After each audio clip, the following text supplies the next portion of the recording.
Eu preciso te dizer uma coisa que talvez ninguém nunca tenha tido coragem de falar para você.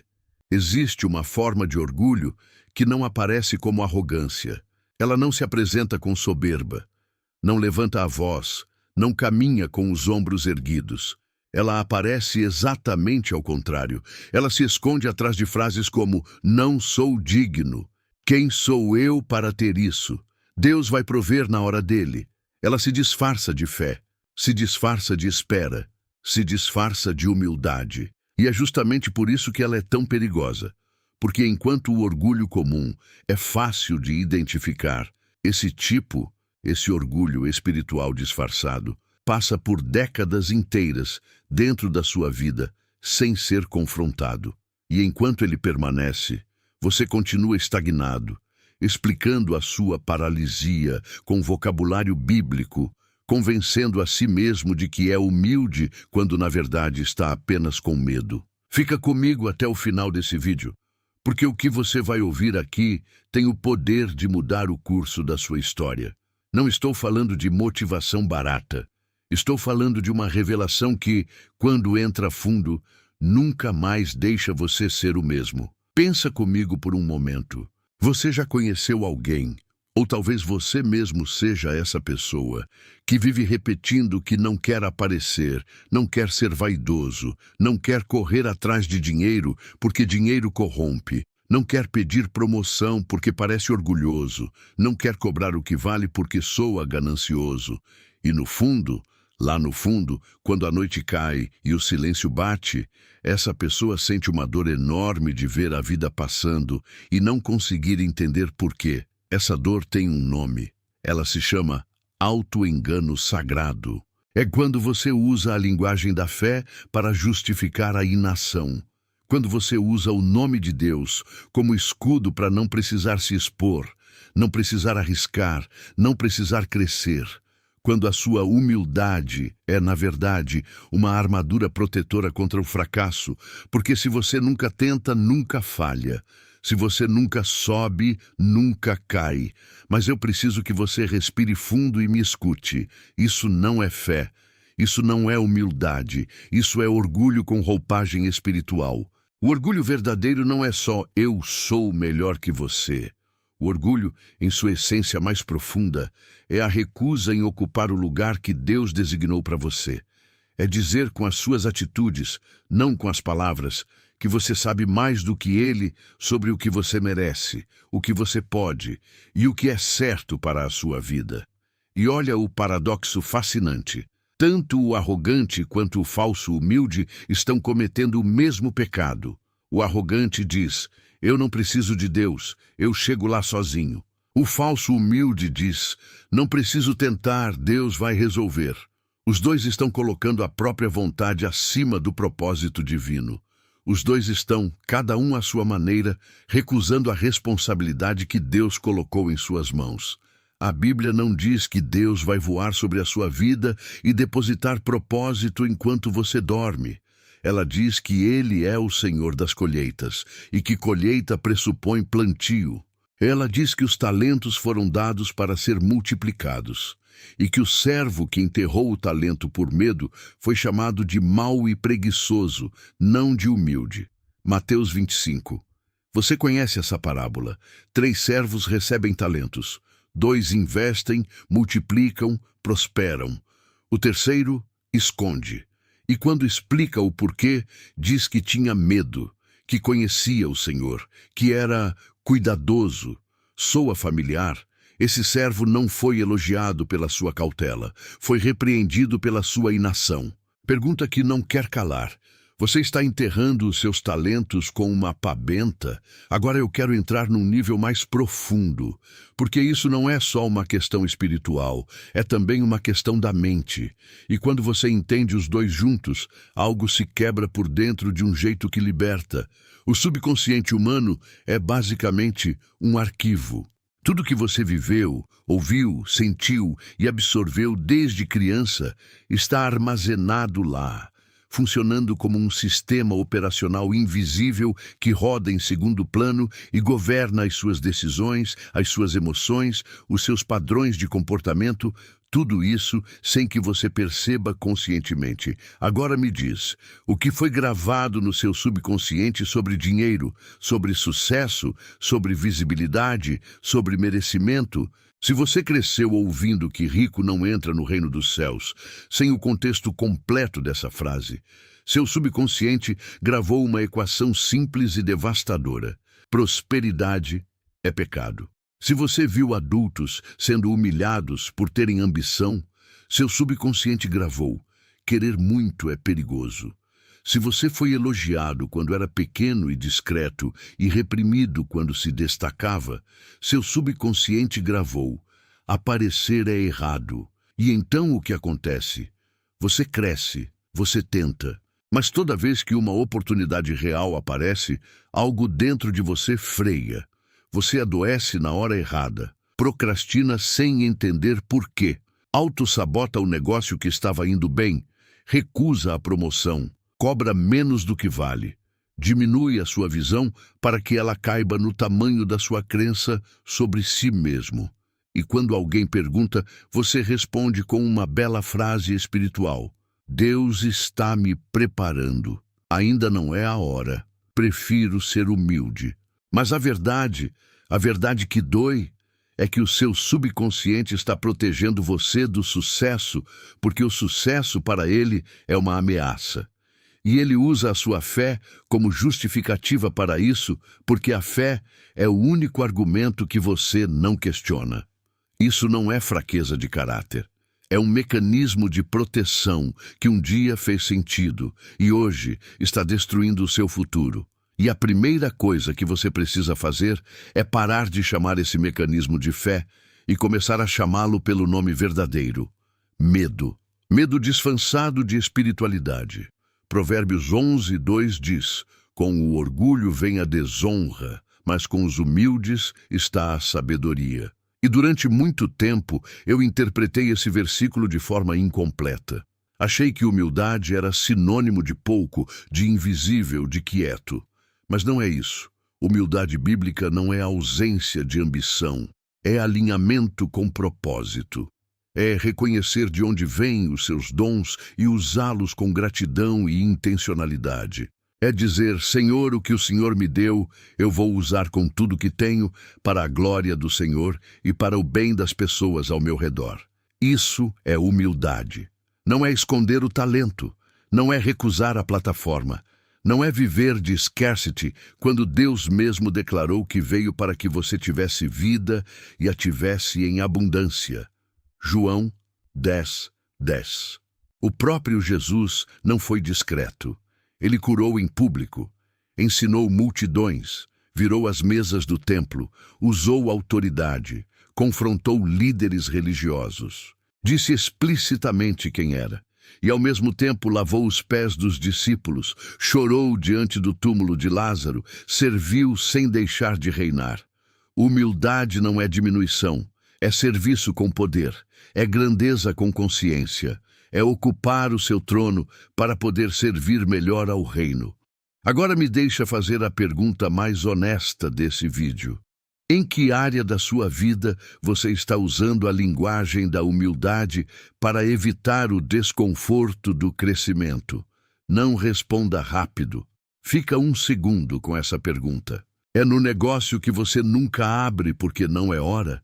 É na mensagem que você nunca manda porque não quero parecer arrogante? É no preço que você nunca cobra porque me sinto ganancioso? É no sonho que você enterrou porque quem sou eu para querer isso? Cada vez que você responde a uma oportunidade com um recuo espiritual, você está dizendo a Deus que o presente que Ele colocou dentro de você não vale a pena ser desenvolvido. E isso sim, é falta de fé. Fé não é passividade. Fé é movimento diante da incerteza. Hebreus 11 é um capítulo inteiro sobre pessoas que saíram sem saber para onde iam, que construíram sem ver o resultado, que plantaram sem ver a chuva. A fé bíblica é sempre ativa, sempre corajosa, sempre cara a cara com o impossível. Você não encontra nenhum herói da fé que ficou esperando as condições perfeitas. Abraão saiu, Moisés foi, Davi correu em direção ao gigante. Ester foi, sem ser chamada. Pedro saiu do barco. E você? O que você está esperando? Vou ser direto com você agora, porque você merece honestidade e não afago. Existe um padrão muito específico que eu vejo repetir na vida de pessoas que se prendem nesse ciclo. E ele funciona assim. A pessoa tem um sonho, uma ideia, um chamado. Começa a sentir aquele fogo interno, mas aí vem o medo. E o medo é real. Ninguém está negando isso. O medo de falhar, o medo de ser julgado, o medo de parecer orgulhoso, o medo de não ser suficiente. E em vez de confrontar esse medo e transformá-lo em ação com fé, a pessoa o espiritualiza. Diz que está aguardando o tempo de Deus, que está se preparando mais, que não é o momento. E assim, os meses viram anos, os anos viram décadas. E o sonho vai morrendo em câmera lenta, embalsamado em versículos usados fora de contexto. A questão não é que você não sabe o que fazer. A questão é que saber sem fazer é uma ilusão confortável. É a sensação de movimento sem o custo do risco. Você assiste vídeos, lê livros, faz anotações, participa de células, ore muito e continua no mesmo lugar. Porque o conhecimento sem ação não transforma. Ele apenas sofistica a sua estagnação. Tiago 1:22 diz claramente: sede cumpridores da palavra e não somente ouvintes, enganando-vos a vós mesmos. Esse verso não é suave. Ele diz que ouvir sem fazer é auto-engano. E esse auto-engano, quando espiritualizado, se torna uma prisão quase impossível de ver. Porque os muros são feitos de versículos, de boas intenções e de aparência de piedade. Então, como sair? Como romper esse padrão que está tão enraizado, tão justificado, tão bem defendido pelo seu próprio sistema de crenças? A primeira coisa é confrontar a crença na raiz. Não o comportamento, a crença. Porque se você só mudar o que faz sem mudar o que acredita, a mudança não dura. O subconsciente vai te puxar de volta. Pergunte a si mesmo, de verdade, o que eu acredito sobre mim mesmo que me faz agir dessa forma. Não o que você professa, o que você acredita de fato, lá no nível mais íntimo, onde ninguém vê, porque o seu comportamento é sempre a expressão fiel da sua crença mais profunda. Não do que você diz, do que você crê. Se você acredita no fundo que não merece prosperar, vai encontrar 1000 justificativas espirituais para não prosperar. Se você acredita que visibilidade é perigosa, vai sabotar qualquer oportunidade de ser visto. Se você acredita que ambição é pecado, vai tratar qualquer sonho grande como tentação a ser resistida. E aqui é onde a renovação da mente, Romanos 12:2, deixa de ser um versículo bonito e se torna uma prática diária, radical e às vezes dolorosa. Porque renovar a mente não é afirmar coisas bonitas de manhã. É identificar o que o seu sistema de crenças atual está produzindo na sua vida e ter a coragem de questionar até as convicções que parecem mais sagradas. A segunda coisa, e essa é prática, concreta e exige de você, é começar a agir antes de se sentir pronto. Porque a prontidão não vem antes da ação, ela vem durante e depois. A clareza não é um pré-requisito do movimento, é um produto dele. Todo mundo que você admira por coragem não acordou um dia se sentindo completamente preparado e sem medo. Eles agiram com medo, eles avançaram sem certeza, eles foram mesmo tremendo. E é no ato de ir que a fé se fortalece, não no ato de esperar. Você não precisa de mais um curso para começar. Você não precisa de condições perfeitas. Você não precisa de aprovação de ninguém. O que você precisa é parar de tratar a sua hesitação como sabedoria e começar a tratá-la como o que ela é: resistência. A mesma resistência que todo ser humano sente na hora de crescer. A diferença é o que cada um faz com ela. A terceira coisa é redefinir o que prosperidade significa para você. Não o que o mundo disse, não o que a religião deformada disse, mas o que a palavra de Deus diz. Porque 3 João 1:2 diz: Amado, acima de tudo, eu desejo que você prospere em tudo e tenha saúde, assim como prospera a tua alma. Isso está na Bíblia. Deus deseja a sua prosperidade, não como fim em si mesmo, mas como extensão do seu propósito e ferramenta do seu reino. Prosperidade não é pecado. Prosperidade mal administrada, sem propósito, centrada em si mesma. Isso pode ser. Mas prosperidade como consequência de integridade, trabalho, fé e serviço, isso é o que a palavra descreve em Deuteronômio, nos Salmos, nos Provérbios, em toda a jornada de José, que saiu da prisão para o palácio, porque nunca abandonou o caráter nem o propósito. E agora eu quero te dizer algo que pode soar difícil, mas que vou dizer com todo o cuidado, porque me importo com o que você vai fazer depois que esse vídeo terminar. A disciplina espiritual sem ação prática não transforma. A oração sem movimento é incompleta.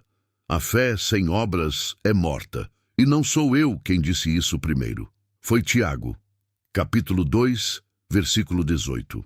Existe uma geração de pessoas profundamente religiosas, que oram horas, que frequentam a igreja todo domingo, que sabem a Bíblia inteira e que vivem em completa contradição com o que creem, porque a crença não desceu da cabeça para as mãos, para as decisões, para os riscos, para o trabalho, para a presença intencional no mundo.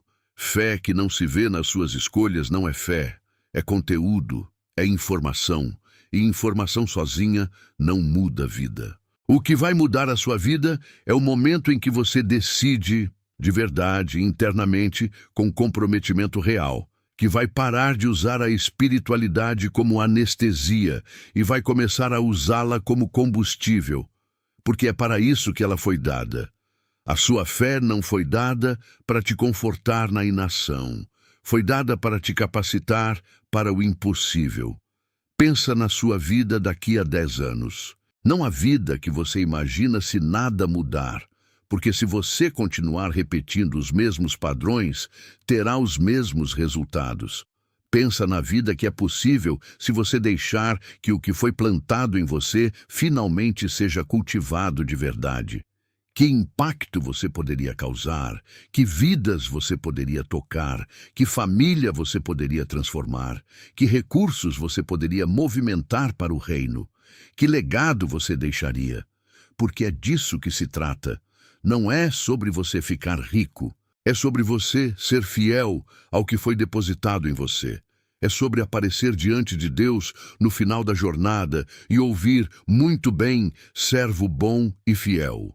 Não porque você foi pequeno e discreto, mas porque você usou tudo que recebeu sem enterrar nada por medo. Esse é o padrão bíblico de humildade real. Não a diminuição de si mesmo, mas a maximização do que Deus plantou em você, em serviço ao seu propósito, com gratidão e entrega. Você chegou até aqui nesse vídeo. Isso me diz algo sobre você. Diz que existe algo dentro de você que reconhece que é hora de mudar. Que aquela voz que você tem chamado de humildade talvez seja, na verdade, o medo pedindo para continuar em segurança. E que a vida que você foi chamado a viver é muito maior do que aquela que você tem tolerado. Não estou pedindo que você abandone a sua fé. Estou pedindo que você a leve mais a sério do que nunca. Que você pare de terceirizar para Deus o que Ele colocou nas suas mãos para você fazer. Que você pare de chamar de mansidão o que na verdade é paralisia. Que você tenha a coragem de ocupar o espaço que foi preparado para você, não por arrogância, mas por obediência. A prosperidade não é um destino que você busca, é uma consequência de quem você decide ser. É o fruto natural de uma mente renovada, de um coração alinhado, de mãos que trabalham com fé e de um espírito que se recusa a enterrar o que Deus plantou. E essa decisão começa hoje, não quando tudo estiver certo, não quando você se sentir pronto, não quando as circunstâncias mudarem, Hoje, agora, nesse exato momento em que você ouve essas palavras e algo dentro de você sabe que é verdade. Se esse vídeo tocou algo real em você, se você reconheceu algum padrão que precisa mudar, me diz nos comentários. Eu escolho a prosperidade, não como um slogan vazio, como uma declaração de intenção, como um pacto com o propósito que foi colocado em você. E se você ainda não se inscreveu nesse canal, faz isso agora, porque o que construímos aqui é exatamente isso.